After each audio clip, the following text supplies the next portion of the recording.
Hi, this is Arlo Gilbert, CEO and co-founder at Osano, and today I'm your host on the Privacy Insider podcast. We didn't think any year could be busier than 2024, with new regulations, AI, and more demands on privacy professionals than they can keep up with.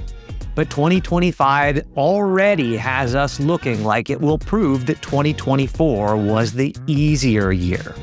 So today we're going to look into our privacy crystal ball. We're going to predict what lies in store for 2025 for privacy, technology, and really anything else that comes to mind. And who knows what we're going to talk about? Maybe we'll talk about Taylor Swift. Our guest today is Jodi Daniels. Jodi is a favorite privacy professional of ours. She works at Red Clover Advisors, where she is the CEO and co-founder. They are a premier privacy consultancy integrating data, privacy strategy, compliance, and they provide a flexible, scalable approach, including even fractional privacy work that simplifies the very complex. And she is also the co-host of her own podcast, the top-ranked She Said Privacy, He Said Security podcast, which she co-hosts with her husband. And she is the author of the book Data Reimagined, Building Trust One Bite at a Time. Jodi, welcome to the show. Hey, Jodi, how are you? It's so nice to see you. Welcome to the show. Well, thanks for having me. I'm really glad to be here. Well, it would be awesome to learn a little bit about you. For those who don't know Red Clover and yourself, you are prolific in the privacy world, and it would be awesome to learn just a little bit about you, Red Clover, and maybe tell us a little bit about how you got into privacy, because nobody gets here on purpose. That is true. We all have our own stories. So I'll start at the beginning. I started my career at Deloitte Audit. I was a financial statement auditor and woke up one day and said, I don't really want to do that anymore. I went over to the Home Depot where I did the inaugural Sarbanes-Oxley implementation, which is actually really interesting because for me now, in hindsight, I'm coming full circle. I documented financial controls around processes. And now I'm working with companies to understand the flow of personal data. So the universe is totally full circle. But I did that for a couple years. I then did some strategy and corporate development work and then moved to Cox Enterprises, big media company who was actually my client for a long time. Love the media space. Also really tied to some of the work that I'm doing today. I did corporate development work, and then I built a targeted ad network for autotrader.com. So I stalked you for cars, quite honestly, before some of the other. So you were on the dark side for a little while. I was on the dark side. I was on the dark side. I stalked you for cars before anyone thought it was stalking and before anyone thought it was personal information. And if you bought a car in the late 2000s, you're welcome because maybe I helped influence it. And I hope it was a great experience for you. So the reality, though, that's how I got into privacy. Because there was this little thing called the Digital Advertising Alliance, the DAA, a little blue triangle, ad choices. I was responsible for our compliance with that. I thought this was interesting. Long story short, I made that a big part of my role, then left the targeted ad universe after building that for several years and was the initiator of building a privacy program for one of the Cox entities. So that was my start. Before we had CCPA and GDPR and a lot of the fancy acronyms we have, I started to build that privacy program from the ground up. So I know what it's like to have to start from scratch in a large organization or a small organization and convince people to pay attention to you. That's always the challenge, right? Is that the privacy professionals tend to get treated like wet blankets, right? You're here to say no. We would rather not invite you to this meeting. Yes, I wanted invitation. So at the end, I was so excited. I get an invitation, and I actually started tracking how many different calls and projects that I was working on so that I could look back and be able to see the impact and the difference that I made. And well, from there, I went to one of the large banks, was a digital privacy lead there, and started Red Clover 7 years ago, really to help companies figure out this privacy thing. So think of us as a full service privacy consulting firm. We help with privacy technology implementations, figuring out how to best use the amazing tech that you all help create, as well as help figure out and sort through what are the laws? What do they tell me to do? What should I do? What can't I do? What are those notices and those policies, and help me decide what I need to do, just actually bringing privacy programs to life past the boring checklist. And the last piece we do is for some companies, they might not have a full-time privacy person, but they need more than zero. And we'll be that fractional privacy officer for companies. That is awesome. I did not know that you did that fractional work, especially for younger companies where it's not tenable for them to hire somebody full-time in-house right now, right? I've got 10 people or 20 people. I just can't justify the expense. Yes, I would offer that there's also some really large organizations, though, that aren't going to be able to get a full-time person, but they still need more than zero. And they also need more than the half-time anointed person that knows nothing about privacy. They need privacy knowledgeable people. So the way we do it is we have a dedicated person, a senior consultant who's knowledgeable about privacy. That's the dedicated. But the reality is they're actually getting the entire team behind. So we really look at what is it you need to accomplish for the year.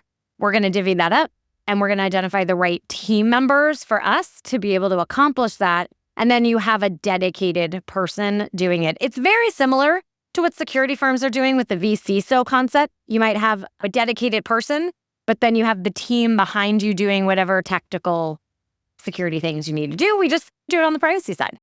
That's awesome. Well, your reputation is unmatched. It's one of the reasons that we like working with you. Well, you're very kind. Thank you. I'm glad to be here. I'm really curious. In the world of consulting and doing the work that you do, you must come across a lot of different businesses. And I was curious if you had any memories that stood out to you without naming any names, particularly bad privacy programs, or like, what's the worst thing you've seen when you've gone into a customer? And then on the corollary, have you ever gone into a customer and walked out being like, you do not need my help? Yeah, we do see a lot of businesses, so many different businesses. And it's actually the part that I find really fun and interesting. And it does really connect for me with the beginning part of my career where I saw a lot of different businesses. I just care about personal information now compared to financial before. There's a particular company in mind, and this particular company was a B2C experience, and consumers would be, I have to be very careful, but I will do my best to cloud it. We will bleep anything out if No, you I don't. So very private around here as privacy people. But this particular company, consumers would trust with very sensitive data. It's an experience, an Internet of Things type company, a lot of sensitive data, and they just had nothing. They had no privacy, they had no security, they had no policies. It was just all open and all exposed. And that was really scary and didn't like that. I see that honestly more often than I would like to, where these are companies, some of the brands you've heard of, some of the brands you haven't, B2C or B2B, where when you just pull behind the curtain, there's nothing. There's like barely a Band-Aid trying to put together privacy or security. And then on the flip side, one of the companies that stands out the most to me is it was actually a brand new startup. And it has risen and a very successful company today. But when it started, it hadn't even launched its website yet. And we worked together and they were forward thinking and said, we don't have to comply with CCPA now, but we will. And we want to do it right from the beginning. There's a couple companies that have had that mantra where there's this technicality of a law or the dollars or the threshold. They know what they want to do right away, and they want to do it right from the beginning, whether that be software to put in place or a privacy notice or just the thinking. Those are the companies that really stand out to me. I can imagine that must be fascinating. And I think it really does highlight the reason that there's value in working with known brands in the space, right? Red Clover or Osano, these are companies that have been around, people know us, and there's a level of trust that just has to be established with consumers. And people have been bitten before by things like the trustee trust marks, where people say they're doing the right thing, but then you pull back the curtain and they're not really. And consumers don't really have much of a mechanism to ferret out and understand what's really happening behind the scenes.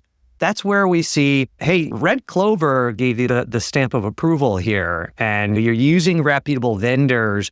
That buys you a lot more trust in the world of business software. Anyways, I could go on for days about this, as I'm sure you could too. Let's shift gears real quick. It would be awesome to talk about, and this is a special episode. This is our last episode before the end of the year, as I mentioned up front. And so we want to do a little bit of a look back, a little bit of a look forward. We thought we would make this a really fun episode. So quick look back. We've got a bunch of stuff that happened in 2024. The one that stands out to me because it was an embarrassing egg on my face is that APRA did not pass. And in fact, I was on the episode we did, I think it was our second or third episode, and I said, my bet, $100 is that APRA passes in 2025. And I think it was 2 hours later that the bill got tabled. You were bold and made a prediction. So there is kudos to being bold and just being willing to make a prediction. That's right. Well, and we've got 7 new state laws. We've got Shrems now can do class actions. And what else do we have? We got the child protection laws that have been taken over. 2024 has been a very big year. Anything stand out to you? I think if I look at like the Maryland law, that's a really interesting, complex law that was passed. The idea that we're going to have very dedicated and specific privacy laws for kids as a parent, I'm grateful for that. Unfortunately, none of my kids will be protected because I live in Georgia and I have no rights of any kind. But maybe one day Georgia will be included. So I'm grateful that the kids elsewhere, those are protected. And I think the progress we've also been seeing from California and actually trying to move, albeit at a really slow pace, some of these regulations, but it does seem like we're in a forward direction. So that's exciting to see. And then there's this intersection between AI and privacy. So I feel like the idea that we have companies that have to pay attention to privacy, for me, 2024 was the year you couldn't just say, oh, I don't have to worry about that any longer. Maybe you're going to push it off to 2025 still, but at least in this year, to have 19 laws in the US that are considered the comprehensive privacy laws, that's a significant number. We're just under the halfway mark. And if you start sprinkling in some of the sectoral laws, you might get close to that. And then the other thing I think that's interesting is that some of the amendments are also including health data. And I also might add what the FTC has been focusing on, which I always like to say, you don't mess with grandma, you don't mess with kids, and you really shouldn't mess with health. Everyone typically believes those are sensitive topics, get them right. Yes. Do you think that the healthcare focus has been partly driven by the Roe v. Wade overturn, or do you think that this was always where it was going anyways? I think it depends. So I think some of them, like if we were to look at Colorado with neural data, for me, I think that's actually more about the advancement of AI and technology and trying to protect in that regard.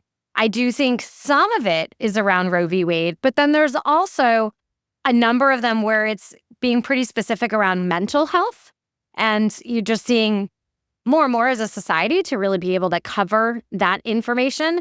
And then I think where you start having some actions on how health data was used for advertising, you have some thoughts and regulations around, well, hold on, wait, you weren't clear in your disclosures of what you were doing. So no, I'm broadening what my health data is going to be. So my view is it's a compilation of all of those factors, not just one. Wow, I love that. Okay, so 2024 has been a big, exciting year. Definitely moved from a privacy is something we'll get to a privacy is something we really have to tackle now. And going into 2025, what are you seeing on the roadmap for this upcoming year? We've got tons of new regulations coming. We've got federal laws we want to keep up with, European stuff.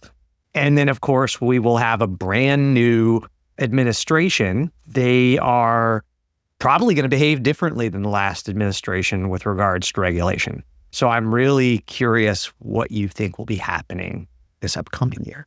I'm going to go backwards. And I think many privacy pros agree with me. I don't think we're going to have a federal privacy law.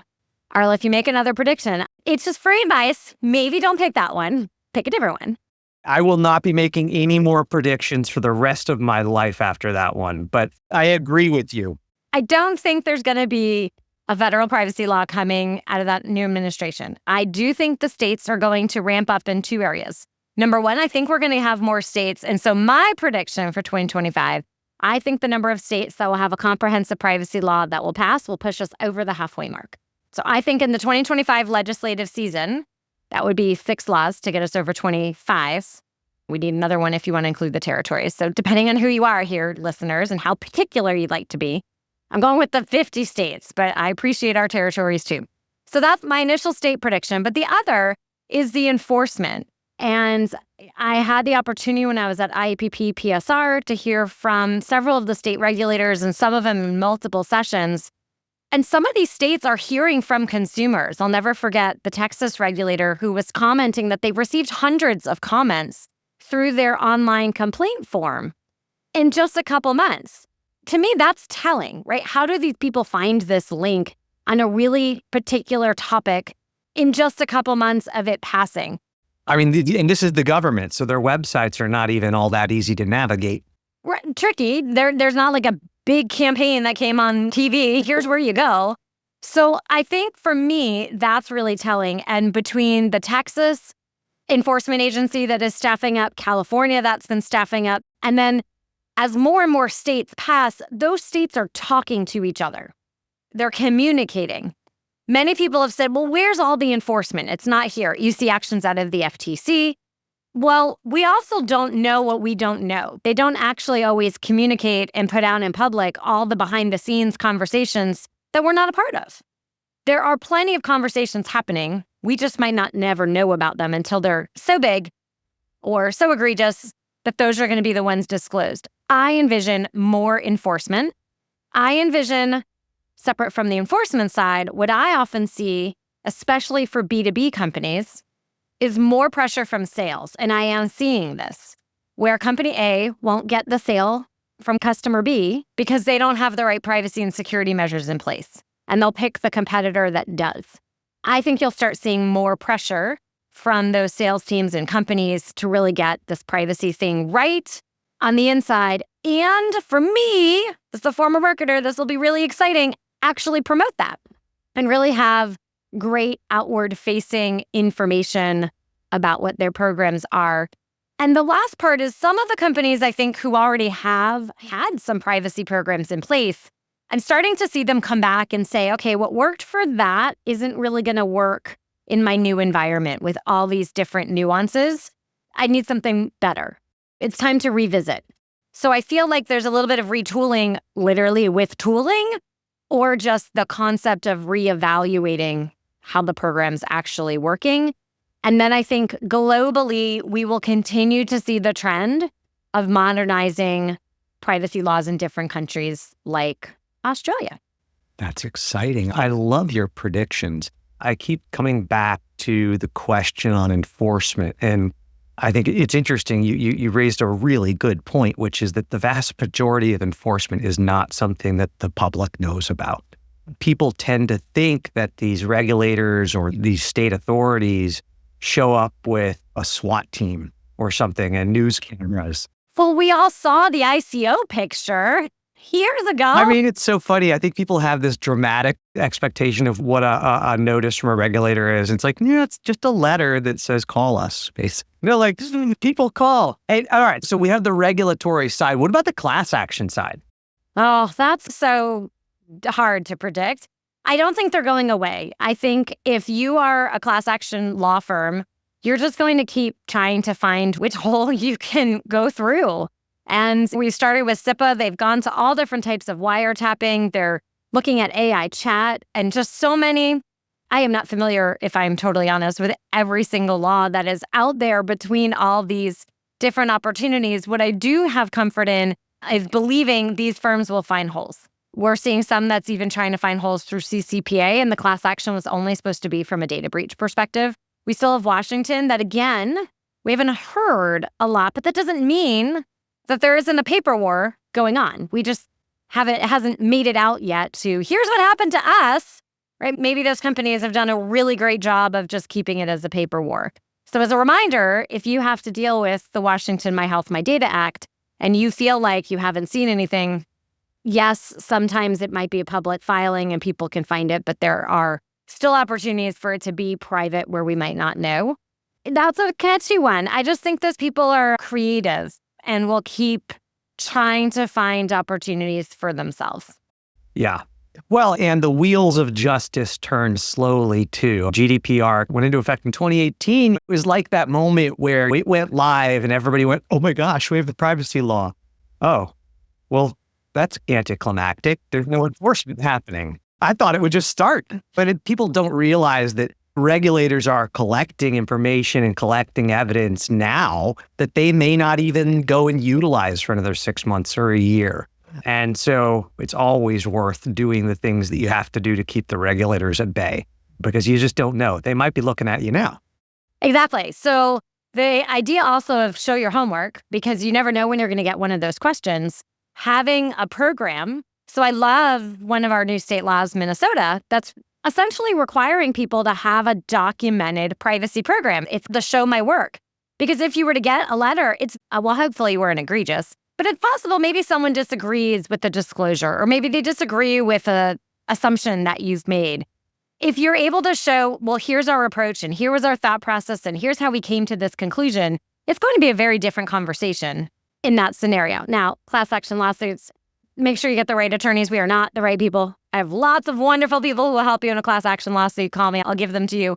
But the best there is to have, actually, in all seriousness, have really great advisors who can help and tell you, here's what we're seeing in that industry, and you want to have this disclosure, and you want to have this pop up or this consent, or don't have this disclosure because of this class action we're seeing. So I see that from time to time, where there'll be a privacy notice update. Someone will ask, do you have this pixel?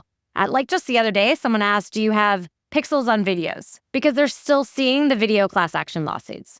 Do you have these types of third parties? Because we're still seeing these class actions. So the idea of keeping aware of those and having the right advisors is very critical to then be able to tie to what any of those parties can see on the outside. Got it. Well, that sounds like great advice. Talking about class actions, we talked about one of the things that happened in 2024 was that the gentleman Max Schrems, who runs the NOYB group out of Europe, has now become effectively certified. And Max did a much better job of explaining it. But basically, they now have a license in one of the countries in Europe to go and begin filing class actions, which is very different in Europe, and it's a much higher bar. But do you think we're going to see more class action? Is Europe going to become a litigious society? Yeah, I think that's an interesting one. These will be interesting cases to follow to see what type of precedent it sends, because typically we've always been, we being the US, has been the litigious society. Europe has not. Europe has very much been a regulation. You people follow it. Here's some fines. You don't. And probably some inappropriate thoughts I have that don't work on this podcast. So I'll just keep them. What will happen, though, is I think if any of these move forward and there's a win out of them, that's going to set precedent and others are going to follow. I do also think they might not even wait to see how far they will go. There are other groups that have significant issues with how many companies operate, often many technology companies, and how they operate here in the US. Because our philosophies are really different. The US is incredibly capitalistic, company first, people second. And even if I'm a US company having to comply with European law, my philosophy is still different. And so some companies have done an extraordinary job of doing that, and other companies haven't. There's also the advertising industry, which is the era that I came from, right? That's how I got here. There are a lot of privacy people who just don't like it at all. Any kind of surveillance and data collection doesn't even have to be just ad tech, but just the concept of surveillance and the volume of data. There's people who just don't agree, and the philosophies are very different. And I think that will be really interesting to see where it shakes out. GDPR, as you pointed out, it's in its infancy. It doesn't actually have a lot of precedent to be able to go on. And the rate of technology and where it is today and when that was drafted nearly like 8-10 years ago, right? It was drafted for years before it was passed. It's different. And how much it's going to be able to withhold and withstand where we are, I don't know. I think time's going to tell. Yeah, the technology definitely changes faster than the regulations do. And I'm always worried when I open a new bill to look and see, are we defining arcane terms that will be out of date soon? So I guess that's why they did the AI Act. It's one of those, I think it's hard to predict and think through how a technology might be utilizing data. These frameworks are supposed to be tech agnostic and be able to be a framework and withhold the test of time within a reasonable period. The challenge is that people are collecting and using and creating in ways that people just hadn't thought of. So the framework may or may not be able to manage that. And that's a little bit of, I think we just have to keep seeing what interesting new innovation arises and how does that line up with the intent of the innovation. And then in my mind, you often have people who create something for a great, wonderful good. And then there's another side that finds the loophole and uses it in its complete opposite form. And those are the people why we end up with rules. It's just like how we were in kindergarten. This is why we can't have nice things. Right. Someone messes it all up and then you have to sit on the floor. You have to raise your hand. You have to have the hall pass. You have to have all the things because someone messed it all up. The kids haven't grown up. It's the same problem that we have now, just with much bigger consequences. Yes, agreed. Okay, so there was also some other big exciting news in 24 that I think will have some impacts in 25. So our very favorite penal colony, Down Under, they have been just blazing a new trail in privacy. They got social media now. It's illegal for anybody under the age of 16. Do you think we're going to see more out of Australia? It's a pretty big economy, so their work really has an impact on global trade. It does. So I love Australia. I think if I ever were to move, that's where I would move to. And I have yet to visit the country, but it's been on my wish list since I was in third grade studying koalas. Just everyone needed to know that. So I love chocolate chip cookies and I love koalas. But back to privacy. I think that it's very interesting. They definitely have a massive impact on the global economy. At the same time, they aren't necessarily a country that I feel like we always follow because we believe, not just Jodi believes, but the greater U.S. seems to believe we can do what we want. And we're so special that everyone's going to have to just deal with that. Or if we operate in that market, then fine, we'll adjust to that. I would love to see us be greater influenced in a long list of things, not just privacy that come out of Australia. I do think it's very much an important market. And what I do also believe it will have an impact on is how companies actually operationalize. Because a lot of times it's been US and EU and then everybody else. And there hasn't been a whole lot of everybody else. And Australia actually comes up a lot. And it's, oh, well, Australia's like, they don't really have anything, so you can lump them in with the US side is what people tend to do. Now, instead, there'll probably be more of the triad, if those are going to be the three big markets, or more of a striation based on wherever else they are. So you might have US, you might have EU, you might have Australia, and then you might have everybody else. So I think it will actually have a bigger impact on privacy programs and how people are going to market. Either will you really separate what you're doing? So if you had a consent strategy, will be separated like that? Or will you start to move to a single universal situation? That to me is very dependent on the kind of data that you have, your risk tolerance as a company, and your customer expectations. So the more you have, like Australia and Europe, it's going to shift the operational challenges into either a multi-version or no, we're going to make this singular because it's just too darn hard. I love that. Actually, I had not thought about it in that framework. So you almost went from this world where everybody thought, okay, I have my European privacy laws to worry about. I'll do that.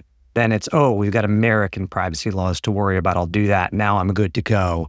And suddenly, oh, maybe there's an APAC strategy or how people are starting to segment. But just so I understood you, it sounds like what you're saying is that because there is now a major nation that has privacy regulation, this will be forcing a reaccounting of the approach that companies take to segmenting out their privacy programs.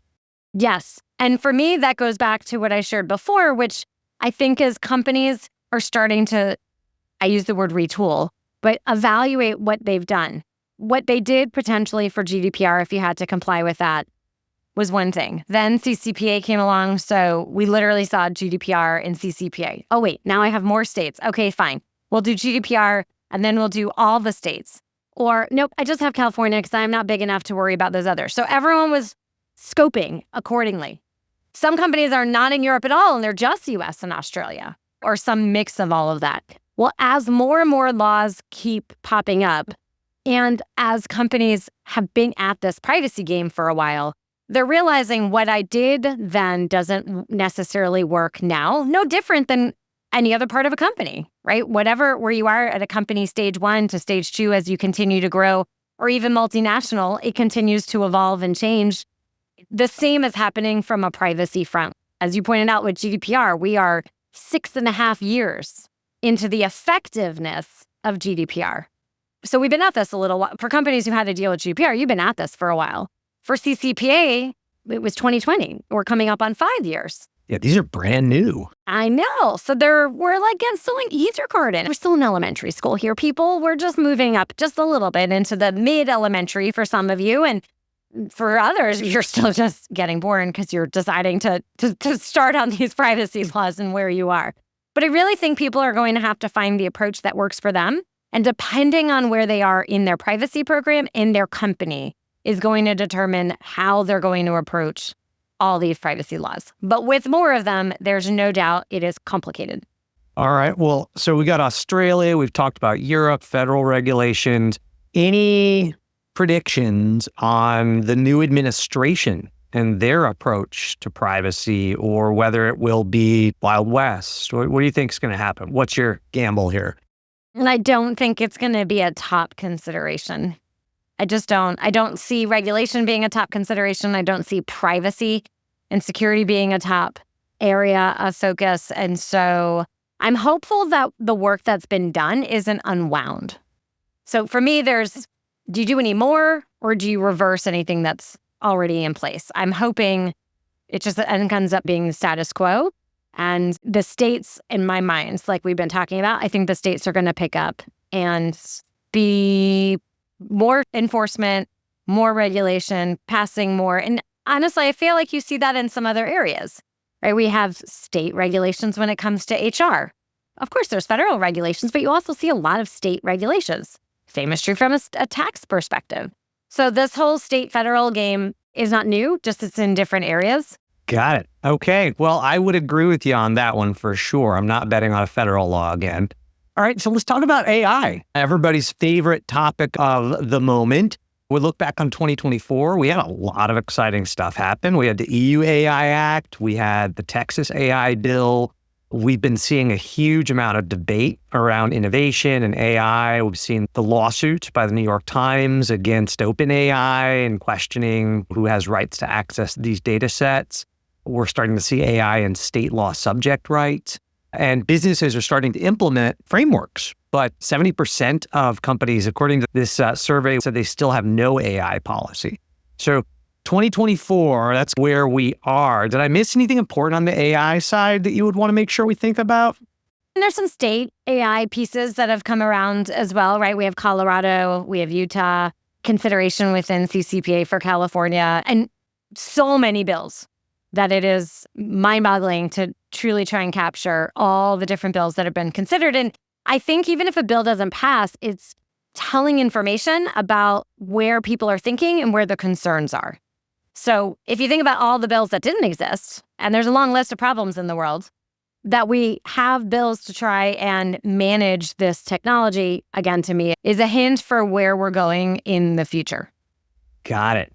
Okay, well, I love that prediction. And when you think about 2025 as it relates to AI, which is, I think, actually a very hard thing to predict because this technology has been evolving at just a breakneck pace. So you talked about it, and so I'll ask you this one. Do you think what's your gamble here? Do you think the AI executive order gets repealed?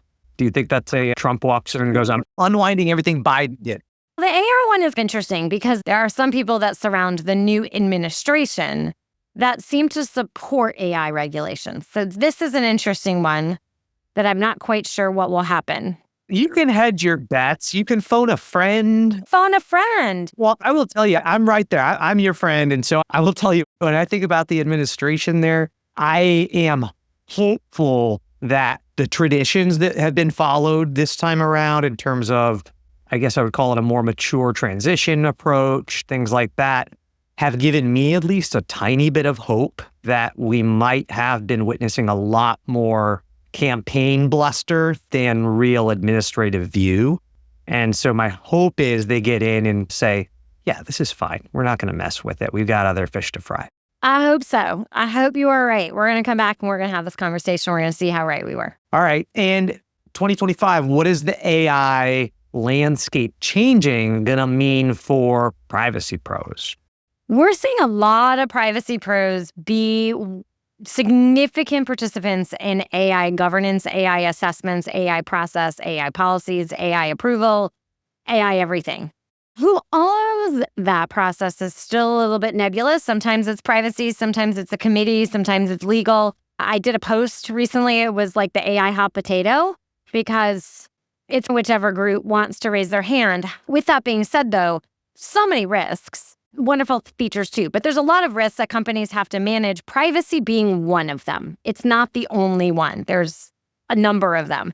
Because privacy is such a big one, though, we find that privacy pros are often being asked to be the owners of that assessment process, as an example, because they had a privacy impact assessment process. It is so darn similar.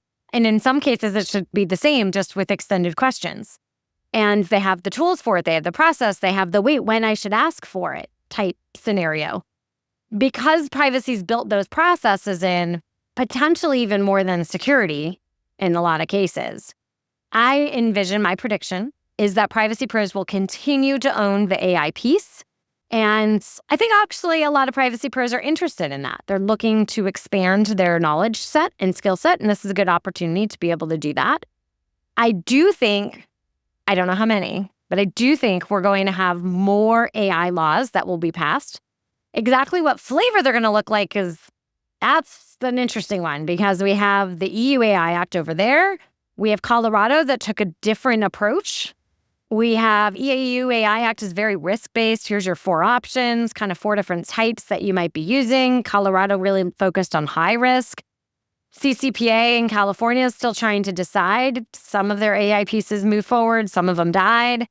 And like I said, you have a very long list of states that tried AI last year. I think they will come back this year and do something. Exactly what that's going to be, I'm not sure. And I do think more process, more policy, more governance, more tooling is needed. And that's a lot. I just spewed who wants more policy and more process and more assessments. So when I mentioned that it should be integrated with the privacy piece, I feel really strongly about that, because you want a business to adopt anything you're asking them to do, not ignore you, not tell you, not skirt the system. We want it to work and get them to understand. And for me, that's where the magic happens. That's where the operational magic occurs. I love that. Do you think that on the AI topic, separately from the governance side of it, are you seeing privacy pros using AI? That's such a good question. It so depends on the privacy professional. And I love asking privacy professionals, what AI tools do you use? And I think it depends on the company, their risk tolerance. I sound like a lawyer, and I promise I'm not. On it depends. But it really does a little bit, because super conservative people, the answer will likely be no. Depending on the company and the risk tolerance of the company, they might not be willing to say yes, because they have to stay in that very conservative approach. If you're in a pretty forward-facing company, it uses a lot of technology, maybe you've done what you need to from a privacy standpoint, but you're a little bit more on the cutting edge. Those companies tend to say, yes, these are the risks, know what to do with them. That tracks. We also see functional differences. I know like marketing and sales are always early adopters of new tools, right? And then you think about risk and governance and you think, well, is that a place that you want to have you don't want risk in your risk and governance. That's exactly right. And when we think about the sales process, in my mind, you should also be asking, well, it depends. Because in that sales process, what are we discussing on that sales call? Sometimes people will share a lot of information about all the things that aren't working or all the problems that they have because they're hoping that the provider is going to be able to solve that. Are you okay if that's recorded and transcribed and shared? Yeah. Yeah. One of my favorite features of the Colorado law, I also am not a lawyer, but I really appreciated that Colorado required the disclosure when AI is the voice. Because I read recently up to 50% of the calls that we are engaging with when we call a company now, toll-free numbers, airlines, restaurants, hotels. I guess the call center industry now, almost 50% of those calls are now being handled by AI. And that kind of creeped me out to think like, I don't mind talking to a computer when I know it's a computer.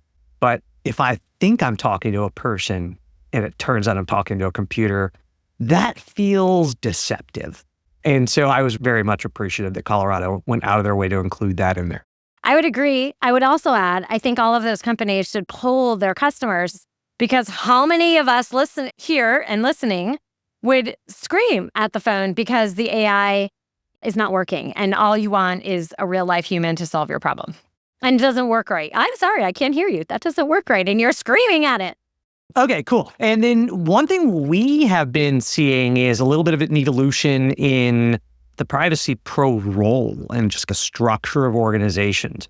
A good example would be Google. They recently moved to a distributed structure where every division has their own governance team now. And I'm curious, have you been seeing any big shifts in terms of the structure of privacy teams and governance and risk teams?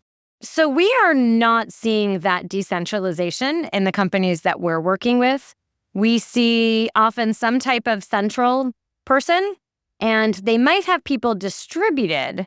It could maybe be a matrix, but there's still a central person who is creating the policies, oversight for the company, deciding here's what our company approach is going to be for complying with XYZ law, and here's our tools that we're going to be using. So the work might be done decentralized. We certainly see that. The kind of complete decentralization, not as much. Yeah, well, and Google is a little special. They wake up every morning, I'm sure, wondering whether they're still going to own their whole business next week. They may be doing this decentralized approach in anticipation of a breakup, is my only guess. But I have no inside information on that one. Okay, and then the other big one that we've heard a lot about is burnout. A lot of privacy professionals have been telling us they're in therapy and that it's hard. Have you seen the same thing across privacy pros? People are tired because unfortunately, budgets are not supporting the volume of work that needs to happen. And we just had this entire conversation about AI and privacy in the intersection, and a lot of those privacy people have been asked to take that on as well. With no additional budget. With no additional budget. So you see this in the security space as well. There's going to have to be a change because companies are not going to have these people anymore. There's not necessarily enough privacy pros to even go around to fill all the need. And then when you think about the experience level that people are going to want, that's going to be a bit of a challenge. It's really the same challenge you have now in the CISO market, but this is a complex. So when you have all these different laws that companies need to adhere to and understand, you want to have good people. We do see hired privacy pros. We do also see, though, privacy pros who are starting to figure out, how do I ask for what I need? How do I show the benefit? And we really like to encourage for people to realize and help explain and educate upward why privacy matters to the company. How does it influence sales? How does it help retain customers? How does it help save legal and administrative and compliance costs in the event of a breach or a fine or some other thing or negative PR? When you start adding all of that up and you look at what that can benefit the company, what the ask is should be relevant relative to that. And it's all about crafting a story to be able to show, here's what it is you're trying to accomplish, why this is going to be good and helpful for the company, and why you should be able to get that. And then those teams need to actually execute across their ask and their promise. Yes. Privacy pros, one of the things that we see is that privacy professionals are, for the most part, they're not what I would call marketers or sellers, right? They are generally somebody with some operational background, some data background, some legal background, and they're being asked to take a highly complex subject with lots of business repercussions and essentially turn these into sound bites, right? You've got 30 seconds when you go and talk to a group to get their interest or not. And so just learning how to talk about these things in a way that sounds a little more sizzle, right? A little more sizzle, a little fewer acronyms is definitely one of the things that we see challenges around. I agree. I'd love to add, Arlo, just something to that point. One of the pieces of advice that we find to be successful is when people speak in the language of who they're speaking to and not in their own. Because you mentioned privacy pros in their lingo. Well, everyone on the planet, industry, function, everyone has their little lingo. You want to speak, though, if you have to convince a marketing person, you need to speak to what the marketer cares about. If the CFO is the person giving you your money, speak to how the CFO cares about things. How are you saving him money? How are you earning him money? So think about who your audience is and use what is important to them to make your case to help get that person on your side. Empathy. That's really all it takes. Okay, cool. And then I don't know if you had a chance to see my article, but one of the things we've also been seeing is a shift in titles. Chief Privacy Officer is a title that we see a lot, but we're starting to see different titles. We're starting to see, like we talked about, privacy pros are being asked to handle the AI governance now all of a sudden. So are they still the Chief Privacy Officer?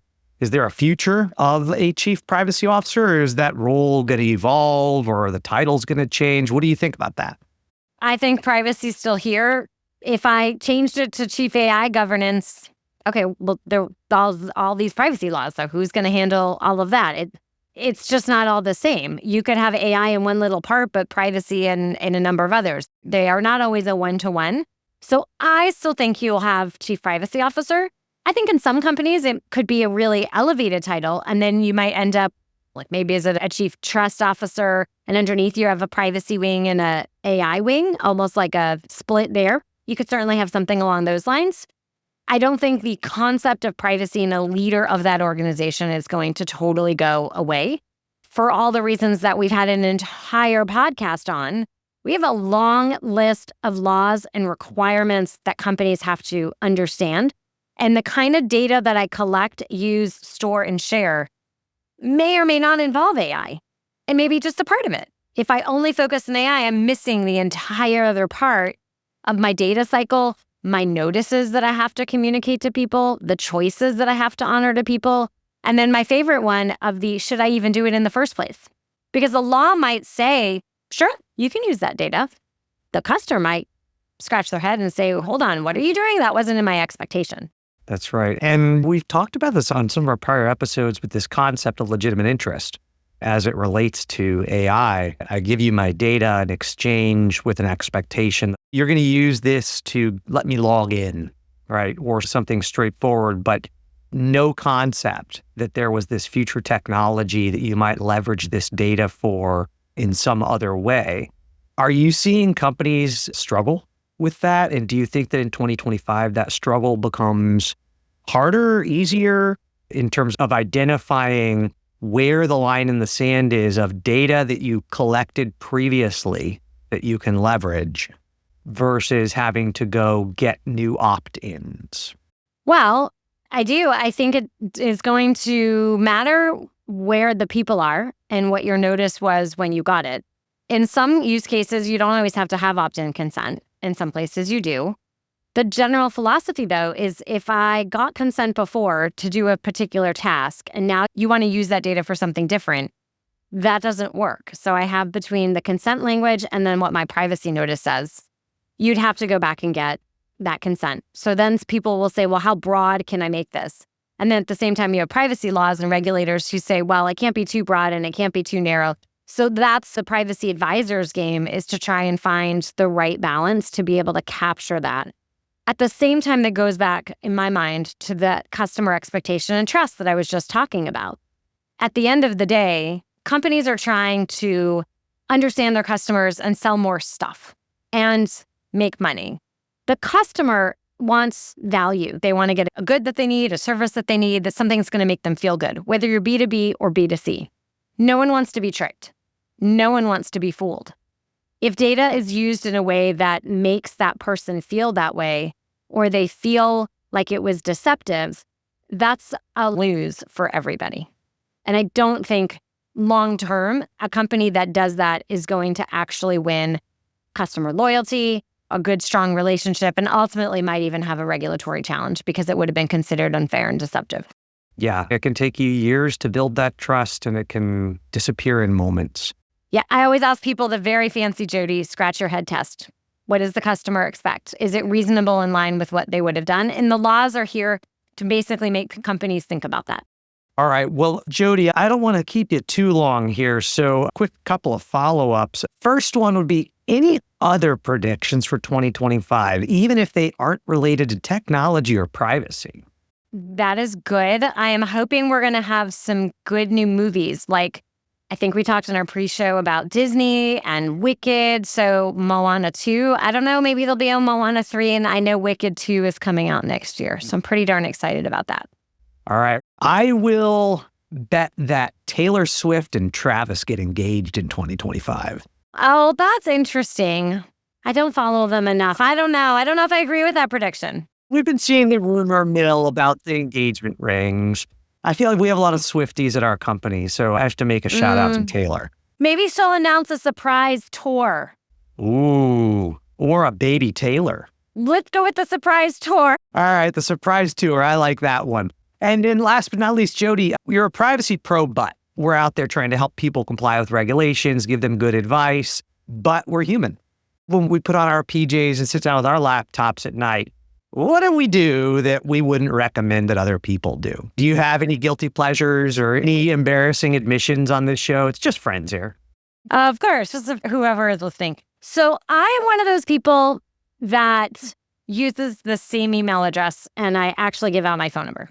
Now, I don't always give out my phone number. It depends on really who I'm giving it to, but I like my loyalty programs at my retail stores, and I personally don't want to have 10 different emails. So there are some companies that are looking and creating really cool products. We actually had one on our show coming on soon that I am interested in so that I could not have to keep giving all that out, and it would be easier for me to be able to manage. But for me, I like my loyalty programs, and I'm choosing where I'm giving it. So I am making that notice. I am informed. I know what is happening. I've decided it's a good value for me so that I can keep getting more goodies from the places that I like.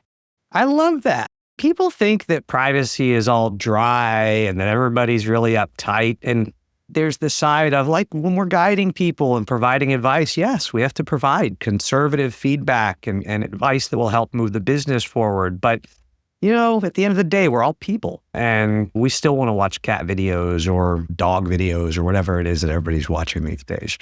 Well, Jodi, thank you for joining us today. It has been a delight.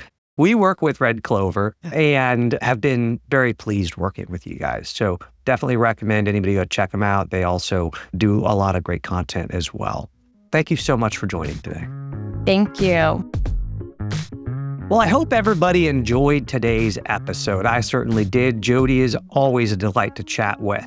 Tune in to our next episode. We have exciting stuff coming. And if you haven't already, go back and listen and subscribe to our historical catalog. There are some amazing interviews in there with powerful people in the privacy world.